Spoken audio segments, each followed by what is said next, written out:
我啱啱經過一個喺我哋酒店附近嘅中央公園咧。咁喺 Melbourne 咧都有幾多呢啲咁樣嘅，我哋叫咩大草原啊，或者草地啊。咁啊 weekend 咧，我哋都見到好多人喺度玩。好，大家好 ，Harry 啦。咁好開心，都會定期同大家分享咧點樣透過創意啦，點樣喺創業上面咧有啲唔同嘅點子啦，係讓大家去經歷咧人生嘅百倍祝福。哇！呢個位好舒服，咁啊坐低派嘢先啦，又可以。喺後面有好大嘅樹林嘅地方，咁啊依家好早嘅，咁啊喺 Melbourne 就快香港大約3個鐘頭到啦，咁啊今次旅程都好開心，好被祝福嘅，咁啊開始又冇計劃，咁啊咁啱咧喺冇計劃之下咧，咁啊當地有啲朋友就介紹我哋去唔同嘅地方餐廳去食嘢，咁啊琴日最開心啦，就係去咗睇我自己好中意嘅，就去睇歌劇，睇呢個Beauty and the Beast 美女與野獸，咁啊都係一個好有趣嘅體會嚟嘅，因為好喺呢個城市我見到好多咧喺成個嘅氛圍咧，喺音樂創作啊，或者喺舞台啊各方面都好犀利嘅。無論我哋去咗嘅 Penetrator 教會啦，係啦，咁成個教會嘅運作模式咧，都係用一個音樂敬拜做一個核心啦。咁啊喺講道信息咧，就相對嚟講會係輕鬆嘅，即係唔會好似大家可能基本可能成日聽到嘅講道啊，最少都可能去到around let's say 半個鐘，或者去到個幾鐘嘅講道。咁佢冇嘅，佢成個嘅崇拜咧都係以敬拜為主。咁去到中間咧，亦都會有牧者咧即時咧去有呢個呼召，就要同啲人決志嘅。咁去到最 end up 咧，咁牧者就大概有15分鐘去講道啦。咁最後又係啲回應嘅敬拜詩歌。咁呢種嘅模式咧，都係一個用一個香港人可能理解到啦。我 fans 成日都用呢個表達，就係一個心靈雞湯嘅運作模式，係啦。咁可以咧好快咧，讓大家咧去完教會咧，去感受到嗰種被神祝福啦，去放低自己好多嘅重擔啦，或者咧係可以咧讓自己有更加被充電嘅感覺，係啦。咁呢個我都覺得係喺成個定位上面咧做到喺教會嘅功能啦，係啦。咁所以咧喺咁樣嘅氛圍或者嗰個嘅表達啦，喺信仰都俾我去思考嘅就係喺成個嘅信仰，你自己喺同唔同嘅牧者啦，或者你身邊嘅朋友啦，喺教會相處咧，其實係咪都有呢種嘅結果咧？即係有呢種結果就係大家係彼此可以去有呢種嘅祝福嘅，去到一個嘅氛圍環境，去完之後喺教會小組傾完偈之後咧，係會好開心嘅，好被祝福嘅，覺得咧好有 energy，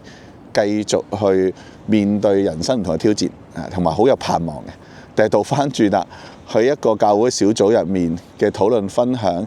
係會彼此係會放負能量嘅，即係話咧，我又喺度你面前就倒垃圾啦，話俾你聽我生命經歷幾多負面嘢啦，跟住你又話俾我聽我同事啊、屋企啊、老闆啊點樣對我唔好啦，咁大家一齊喺度倒垃圾。咁如果係咁樣嘅環境或者咁樣嘅氛圍咧，其實我哋會覺得好尷尬，就做唔到咧。信仰可以俾我哋更加有 energy、有力量咧，去提升我哋嘅生命啦，或者改變嘅 moment 啊。因為喺實際嘅生活環境啦，相對好多挑戰會面對。咁但係如果我哋係用呢種方式去彼此去圍爐取暖嘅咧，咁都可以有一啲我哋講宣泄啊嘅情況啦。咁但係宣泄完，咁係會又點樣樣咧？又係咪真係做到可以讓你去更加正面咁樣去面對嗰件事件咧？咁呢個都係一個喺今次咧成個旅程啦，去咗唔同嘅教會文化當中咧嘅體會係啦。因為喺成個嘅分享入面咧，咁牧者嘅表達好簡單嘅啫，個 message 係啦。耶穌啦就可以俾我哋有恩典祝福啦，咁讓我哋咧可以將我哋現有嘅位置咧即時去改變成為咧天父所愛嘅。咁呢個都係一個好清晰、好簡單嘅信息係啦。可能你喺教會好多時都會聽到嘅。咁但係因為佢嗰種音樂嘅氣氛啦，同埋佢敬拜嗰種中間有個舞池嘅，大家係一齊行出嚟咧，會一齊去可以喺度敬拜啊、跳晒舞咁樣嘅。咁除咗一齊敬拜跳晒舞之外咧，中間亦都嗰個空間嘅地方咧，亦都係咧佢會叫一啲人出嚟決志啦，亦都會彼此喺度去即時去祈禱嘅。嗱，咁呢個都係我覺得係一個香港可能鑑於我哋嘅地方環境啦，同埋我哋嘅文化啦，都少有呢種嘅模式咧，係會見到嘅，係啦。咁所以咧，我哋不斷都去思考就係有啲乜嘢嘅模式、文化嘅教會嘅生活，可以更加幫到你咧，可以更加一齊去建立到出嚟咧，係啦。咁所以我哋成日都不斷去思考呢樣嘢，就係唔想停留喺一個唔變，或者我哋講緊停留喺一個唔去更加去祝福到其他人嘅教會嘅模式，而係 keep 住嗰種成日傳統嘅諗法。咁所以如果你都有呢種嘅心志咧，有興趣一齊去喺香港建立一啲比較特別或者新嘅教會文化咧，咁啊可以揾我啦，係啦。咁喺我個 channel 都揾到我 email 嘅。咁呢個都係一個喺成個嘅諗法上面咧，當你喺呢個世界出去行得越多，見得越多，我哋會好熟悉嘅嚟台灣啦，啱啱今次去Melbourne 啦，可能你要去其他唔同嘅地方、唔同文化，可能你會發現更加多嘅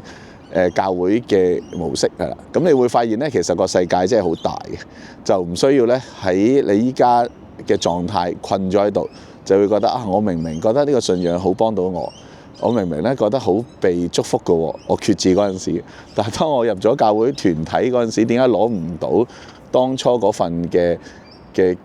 生命咧，或者揾唔到當初嗰份嘅感受咧？咁點樣可以做得更加好咧？咁我哋都好想咧，不斷去認識好多唔同呢方面嘅朋友啦，一齊去努力去不斷去思考嘅，有冇啲更加多元化或者唔同嘅形式嘅教會模式，可以讓咧我哋喺信仰嘅生命咧就唔係停喺度嘅。咩叫停喺度？你明㗎啦，即係話返咗10年教會，諗返去自己10年前同埋10年後個分別就係多咗一條魚尾紋咯。但係冇咩唔同咗嘅。咁但係如果你返咗10年教會之後，哇！發現你可以更加可以愛自己，更加可以祝福到人，更加可以咧好自由嘅感覺唔會咧不斷咧去被好多嘢係外界去影響到你嘅人哋同你講幾負面嘅嘢，你就可以更加咧好開心同佢一齊去經歷嘅，去同佢同行嘅，去學習彼此相愛嘅。咁呢啲先係一個真正嘅成長。我反而唔會 focus 同你講話你背到幾多聖經嘅金句啊？喺保羅喺邊章邊節講過邊句説話？呢啲係好嘅，但係呢啲係咪真係可以讓你生命不一樣呢？咁你自己會知道嘅。咁所以我哋一齊去努力，去諗一諗，互相去彼此去祝福，去思考有冇更加好嘅教會模式呢？點樣可以喺成個發展上面可以更加不一樣呢？咁我相信呢，天父一定係美好計劃，會俾到一啲更加適合香港嘅地方啦，一啲嘅模式，一啲嘅方法啦，去讓我哋成個香港教會文化咧有一個新嘅契機、新嘅轉捩。因為大家都明傳統嘅運作模式都開始咧唔 work 啦。無論經濟下滑嘅原因啦，無論係香港經歷社會事件嘅原因等等等等都好，咁我一定係揾啲新嘅出路嘅。咁如果你都係好想一齊去揾新出路嘅朋友咧，咁有機會見個面食個早餐，我哋又交流下啦。好，記住 like subscribe channel，讓你生命咧一齊去經歷咧100倍嘅祝福成長。拜拜。